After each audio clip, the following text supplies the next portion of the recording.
The 2017 French presidential election was held on 23 April and 7 May 2017.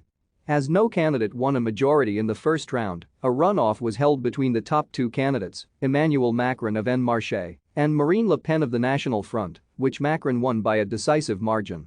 The presidential election was followed by a legislative election to elect members of the National Assembly on 11 and 18 June. Incumbent President François Hollande of the Socialist Party was eligible to run for a second term, but declared on 1 December 2016 that he would not seek re-election in light of low approval ratings, making him the first incumbent head of state of the Fifth Republic not to seek re-election. François Hollande of the Republicans, after winning the party's first open primary, and Le Pen of the National Front led first-round opinion polls in November 2016 and mid-January 2017. Polls tightened considerably by late January after the publication of revelations that Hollande employed family members in possibly fictitious jobs in a series of politico-financial affairs that came to be colloquially known as Penelopegate. Macron overtook Hollande to place consistently second in first-round polling. Thank you for watching. Like and subscribe if you would like to view more of our videos.